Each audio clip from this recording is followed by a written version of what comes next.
Whoa, bashana. Kushubile, bashana. Mates Vusmuzi, aka Cat Matlala, bashana. Cat Matlala, bashana. Inkunzi le bashana, entrepreneur, bashana. A successful businessman, yala imzansi, bashana. Ipalufole bashana phezu komhlaba ilayithe isigazu bashana. Bashana kuqhuma bomashampopo bashana iphusha bo exclusive lifestyle bashana.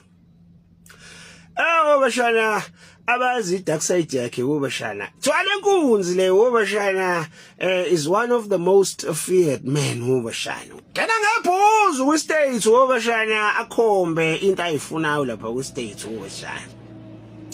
Arufa Mathenda bashana monenkinga ukuthi cha uthe ukhethwe ithatha le tender.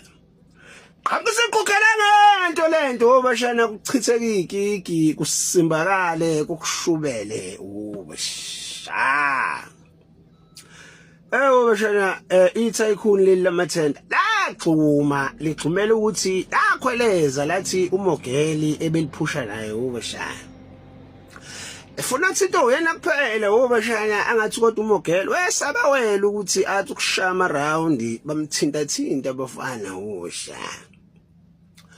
Yathi le hayi angenziwa mina kanjalo uMogeli akaphambane nemvula. Bashana mhlozana thizeni wamgidela uMogeli wasurvive bashana. Asala ama footstep akhe bashana. Tsema isuke ezakadludlu bashana iTask Force. Shamthangala khala ngaphakathi wathi bye bye bashana.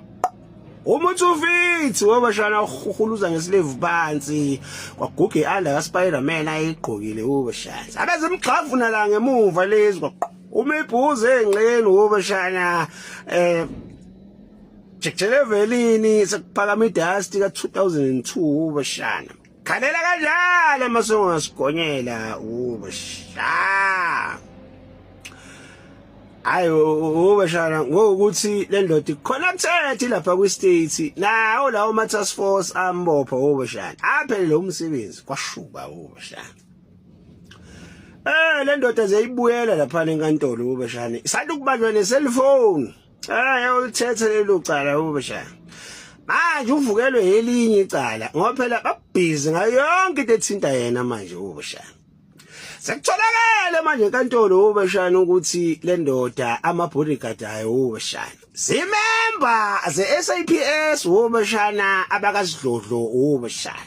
Akugcini lapho bashana kuphinde kube zimember ze-SADF bashana.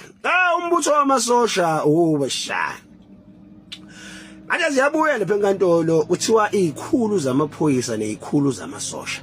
Ingabe isona yini eza authorize ukuthi lo mjida agadwe bashana. Ngoba lo mjida is just an ordinary businessman bashana. Okusho ukuthi mayizogadwa abantu be state nezinsiza ze state. Kusho lo muntu loyo bashana I corruption leyo bashana. Hayi bayisusi inkulumo bashana omkhwanazi kusazoboshwa abantu kushubile akukho kubambisana ezweni bashana isazo sholonto bashana. Lo Joe Clarm Thokaze weyikhulu zamasosha namaphoyisa nibuzwa yimina manje. Inini nathi akagadwe lo muntu.